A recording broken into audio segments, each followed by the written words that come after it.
Histoire au comptoir. Il était une fois à Palapra, à la synagogue de la rue Palapra à Toulouse, et 16 morceaux de vie recueillis par Pierre Lasserie.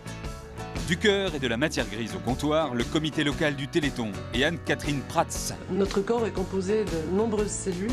directrice de recherche à l'INSERM. Enfin, du corps à corps au comptoir, la Copa 2010, une compète de jiu-jitsu brésilien à Toulouse. En 2009, le champion d'Europe senior n'était autre que Lizarazu. Bonsoir, mais Lizarazu n'est pas avec nous. En revanche, nous avons Sophie Voinis comme tous les lundis. Bonsoir. Salut Greg. Sophie de la rédaction de TLT. Nous sommes au comptoir avec Pierre Lasserie.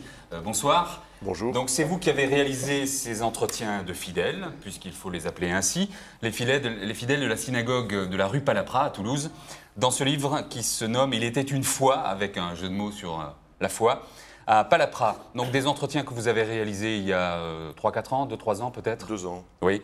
C'était important pour vous. Quel est le sens de ce travail dans lequel nous entrerons en détail dans un instant ? C'est une vaste question. D'abord, c'était de la curiosité essentiellement, parce que ma première question, c'était qu'est-ce qui propulse ces personnes tous les matins, au sens propre, hors de leur lit pour foncer, passer 1 heure à la synagogue. C'est comme les gens qui vont à l'église, on se demande. Voilà, c'est ça. C'est une espèce de jogging mental, spirituel, que finalement j'ai appris à connaître un peu parce que ma vie a fait que j'ai été à leur côté pendant quelques mois. Oui. Et donc j'ai eu envie de les connaître un peu comme un photographe qui a envie de faire des photos de gens. Et puis voilà, de m'appesantir un petit peu et de leur poser des questions sur leur présence dans ce lieu, qui est d'abord un lieu symbolique de la culture juive à Toulouse. C'est la plus ancienne synagogue, je crois. Oui, c'est la plus ancienne synagogue de Toulouse. Il y a une petite page historique dans mon bouquin. Oui. Elle date du 19e siècle. Ouais. Oui. Vous-même, vous avez un rapport avec la foi juive ? Oui, moi je suis juif par mon père et ma mère, donc c'est une religion que je connais, j'ai été élevé là-dedans. Bien sûr, je n'ai pas tout le temps suivi les préceptes de mes pères, oui. mais à l'occasion du décès de mon père, pour tout dire, je suis allé, comme on le fait chez nous, dire le Kaddish pendant quelques semaines, quelques mois, dans cette synagogue qui était la synagogue qu'il fréquentait. D'ailleurs, voilà. Les gens que vous rencontrez, les vieux souvent, oui. Vous parlent de ce que vous faites pour votre père, c'est-à-dire vous... Oui, c'est très apprécié. Le respect des parents chez nous est très apprécié. Et effectivement, je pense que ça a été une des raisons qui m'ont rendu sympathique à leurs yeux et qui ont fait qu'ils m'ont donné une certaine confiance, qu'ils m'ont donné leur confiance. Et ils ont accepté cette espèce de mise à nu, cette sorte de mise à nu que je leur ai demandé. Ah oui, parce que là, il fallait qu'ils se dévoilent. Ah, complètement. Je les ai interrogés sur leur ressort, voir sur leur foi, voir sur leurs doutes. Sur leur biographie, oui. Sur leur biographie, sur leur itinéraire. Et puis voilà, et puis aussi étonnant que ça paraisse, certains admettent avoir des doutes, et la foi n'est pas quelque chose d'aussi... Mais il y a un côté rite magique, ou enfin pratique habituelle en tout cas. Oui, tout à fait. Tout à fait. Ceci dit, ils sont tous séfarades ? Pas tout à fait. Pas tout à fait. La personne qui est centenaire est ashkénaze. Oui. Autrement, ils sont à dominante séfarade. Oui. Ils viennent beaucoup d'Algérie. Ils viennent beaucoup d'Algérie. Très curieusement, on s'aperçoit qu'il y a un foyer dominant, c'est celui de Constantine. Oui. Beaucoup de gens de Constantine se retrouvent ici. Aussi étonnant que ça paraisse, des amis qui avaient 20 ans et qui se connaissaient 17 ans, 20 ans, 30 ans là-bas, se retrouvent maintenant, 40 ou 50 ans après, à continuer cette amitié, à poursuivre leur amitié ici. Ce qui fait que ces entretiens sont colorés aussi de ce qui s'est passé en 1962. Oui, tout à fait. On a une part de l'histoire proche France-Algérie qui est là, oui. Et justement, de rapports avec les musulmans. Et semble-t-il, ce sont de bons rapports, bien que l'histoire soit tourmentée. Oui, je crois que vous avez dû lire l'entretien avec Daniel Attali, qui raconte très bien, parce qu'il est de culture, comme il l'a dit lui-même, de culture arabe, c'était sa langue maternelle. Donc il raconte très bien ses relations avec les Arabes, avec les musulmans, cette espèce de tolérance mutuelle, le fait qu'ils se souhaitaient chacun bonne fête, à chacun selon sa fête. Oui. Et puis aussi le petit tournant de l'histoire. Il y a eu une année particulièrement dramatique à Constantine, là où il était lui-même prof de maths. Et voilà. Toulouse est donc devenue leur foyer, bien sûr. La religion juive, elle perdure, mais les jeunes s'en désintéressent peut-être pour la religion catholique. Oui. Donc ça les peine. Il y a une histoire de génération aussi. Bon, vous avez parlé d'un centenaire, ils sont tous assez âgés, sauf quelques-uns. Alors vous avez il y a des trentenaires. Voilà, vous avez vu, il y a deux populations. Il y a deux populations. Il y a les gens âgés, entre guillemets, que nous avec mes quelques collègues qui étaient en deuil comme moi, nous étions plus jeunes, on appelait les éléphants entre nous, les éléphants de Palapra, à cause de leur âge, à cause du fait que ce sont les gardiens du temple. C'est eux qui nous qui nous ont... On avait l'impression qu'ils étaient là, quand on était, nous, en deuil et qu'on arrivait, qu'ils étaient là quasiment pour nous. Et qui tenaient la synagogue sur leurs épaules. Qui tenaient la synagogue sur leurs épaules. Et quand on était là, ils nous ont apporté réconfort, chaleur, amitié, et ils nous ont aidés à passer le cap, quoi.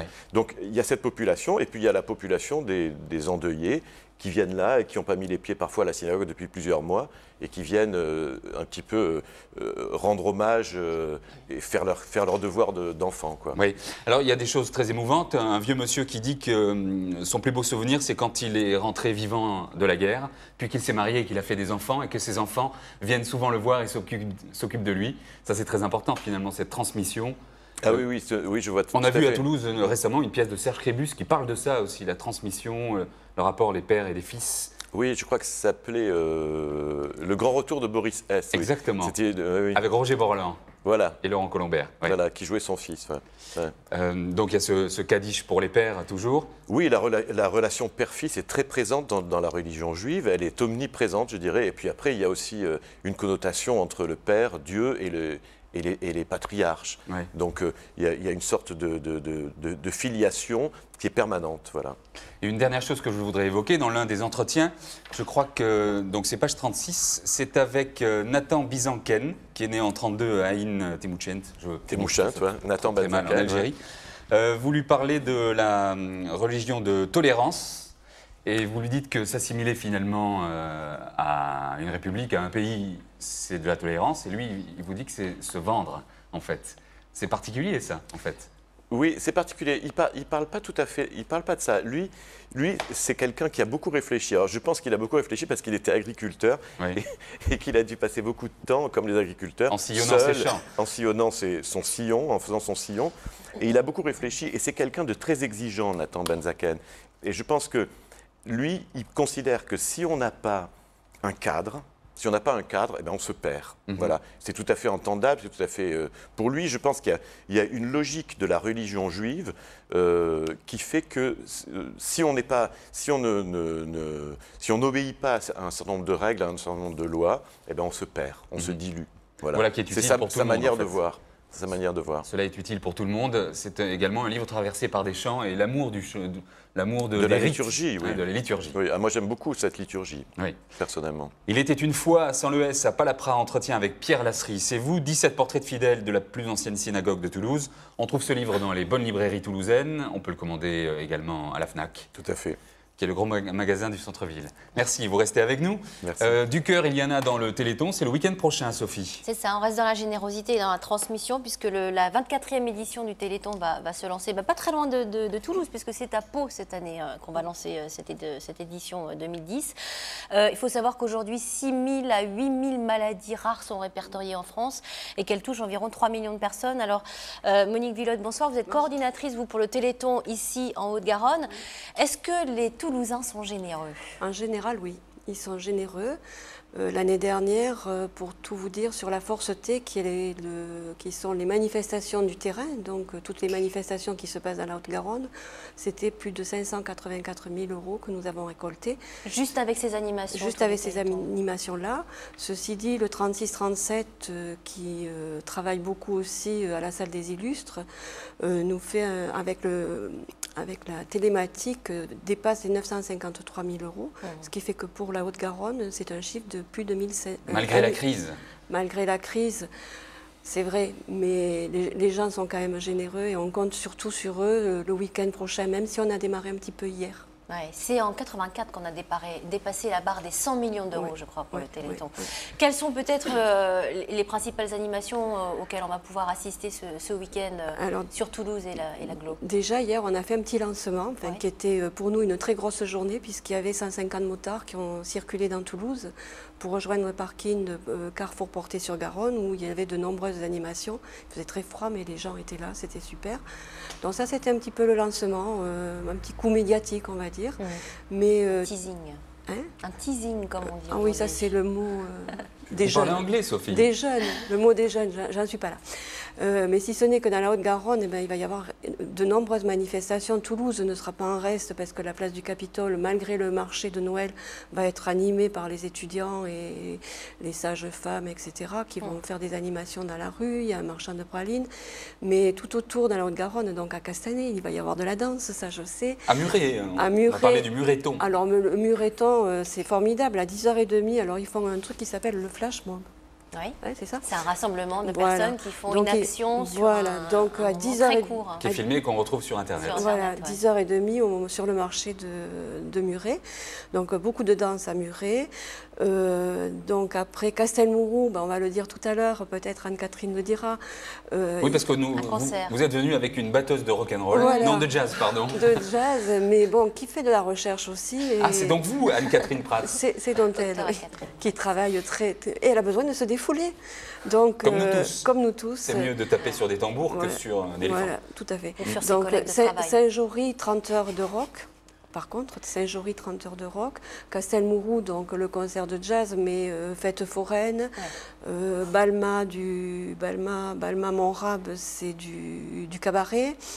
Bon, et plein d'autres Est-ce animations que comme vous ça. avez besoin aujourd'hui de bénévoles pour le Téléthon? Toujours. Ouais. On est toujours preneur de tous les bénévoles qui puissent répondre au 36-37 ou créer tout simplement une animation. Qu'est-ce qu'il faut se rendre disponible juste pour ce week-end, c'est ça? Ça se prépare. Ouais. Ça se prépare aussi. Nous, c'est quand même 9 mois sur 12.